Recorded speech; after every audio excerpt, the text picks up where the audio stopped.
Hello, everyone. Today's question is, do you sometimes find that you sort of instinctively turn to telling self-deprecating jokes about yourself or putting yourself down when you're in the company of others? And this may also sort of be relevant, if somebody gives you a compliment as well. Is that something that can be a little bit challenging for you? If so, that's what this video today is all about. So there you are, you're out with friends and or a friend, and he or she says, gosh, how about that amazing accomplishment you've just done? I mean, it's just incredible that you've got your qualification now, or that you were promoted at work, or even something like, gosh, you've lost 10 pounds. Um, and you may find that your reaction is a bit awkward. That you find that when somebody says something positive or praises you in some way, it almost sort of puts you on the back foot a bit, and you're a bit apprehensive in terms of, oh my goodness, how do I respond to this? And it can be a moment of anxiety for people. So you find yourself feeling awkward and feeling a little bit uneasy, and you're unsure of how to respond. I mean, what should you say? I mean, you don't want to make the other person think that you're, full of yourself and, bragging about it. And you also don't want to sort of make yourself look better than them. Um, so you're sort of deliberating before you give them a response. And you may sort of fumble your words and just go, oh, thank you. But, it's not a big deal, really. It's so lucky just to scrape through, to be honest. I'm not even sure I deserved it, but, we got there in the end. Or you may sort of dodge it by saying, oh, thanks so much. But I mean, it's not a patch on what you've just done. I mean, look at you. Tell me about how you're doing with your new business venture.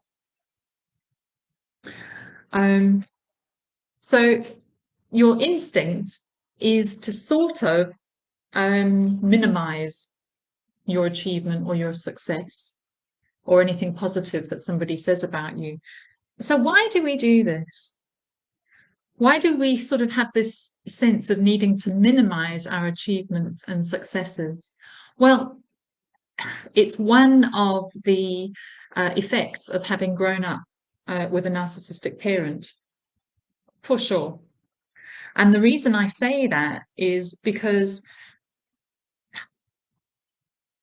growing up with a narcissistic parent, sharing an achievement or some good thing that's happened is a moment of uncertainty, because they could respond in broadly one of two ways. The first one might be to be a little bit put out, although veiling that under, oh, that's well done.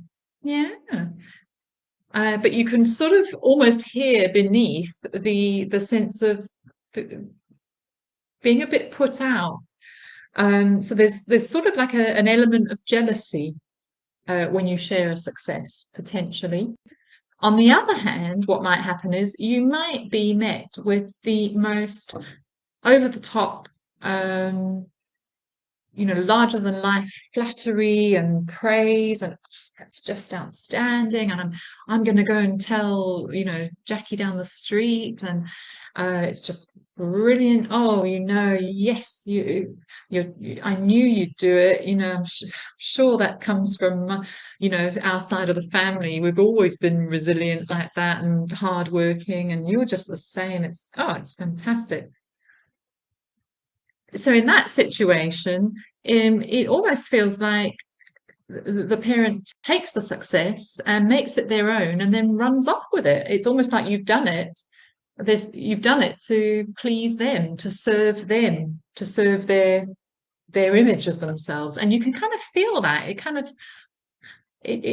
can feel a little bit frustrating somehow.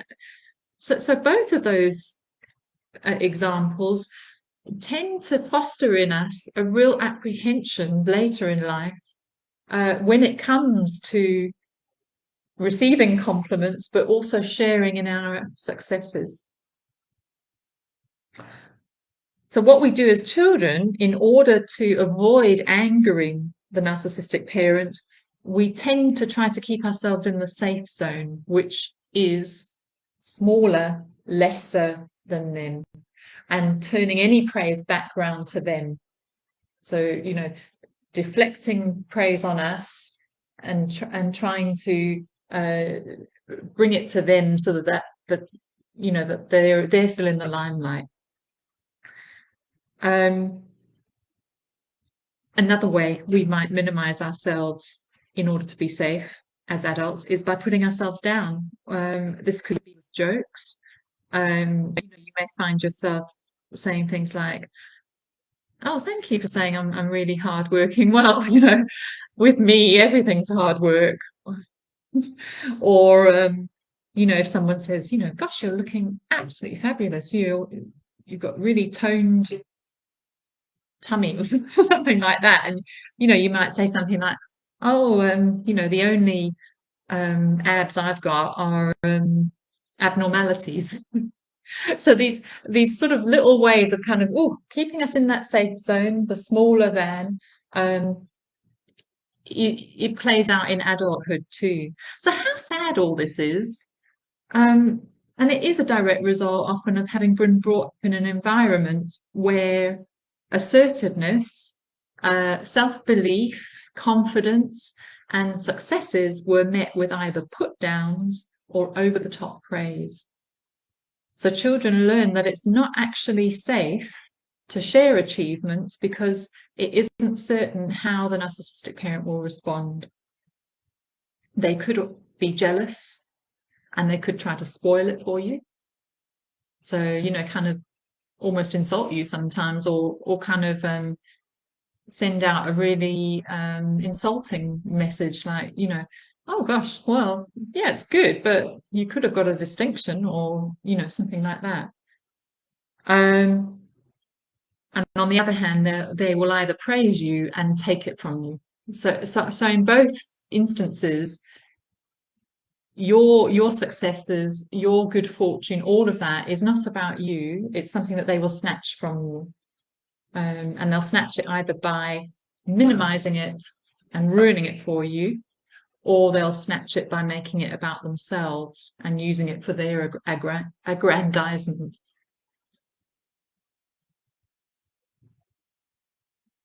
So, what do we do with all of this? Well, I think, and this is only my suggestion, a great place to start is to start making yourself become comfortable with compliments. And I would suggest that begins with you praising yourself, you giving yourself compliments. So every time you walk past the mirror or you get to the end of the day, you might say something, "Gosh, I'm so proud of you. Well done. Well done for stepping up today." Or you might say, "Wow, look at you, wearing that dress that you've been holding back from for fear of what others might think," or I don't know, any little compliments like that. Once you start to do that for yourself, it becomes familiar. Another thing to remind yourself is that it can be lovely actually to achieve something and to allow others to celebrate it with you, as opposed to sort of, "Oh no, I'm just going to keep it to myself because I don't want attention and I don't want to risk other people's reactions." But there is another aspect of this, that actually people do like to excuse me celebrate our achievements in life. So it might be that you do have a little gathering of friends to celebrate your qualification or your your new position at work. But if all of that still feels uncomfortable, as it may, um, if someone gives you a compliment, a great place to start is with gratitude. That can somehow sort of feel like it's balancing it a bit. So you might want to say something along the lines of, "Oh, thank you for saying that, Sarah. You know, that really means a lot to me. You know, I am actually quite proud of myself. I did step up, and it hasn't been easy, but I'm so grateful to have had the opportunity to do so." The thing is, these ways of relating and of minimizing ourselves in the presence of others, it requires deep work because it's multifaceted. It spreads out through life, especially if there's an element of this sort of people pleasing nature. And it does require some deep work, preferably with a therapist, so you can really start to unpack it and see the roots of it, and then begin to take measures to change it. And I do that work in a very quick, powerful, deep dive way that is going to cause so much momentum in your life. Um, you know, so if you are wanting something highly focused, book in with me for a free consultation and we can get you started. Thanks, everybody. Have a lovely evening. Take care.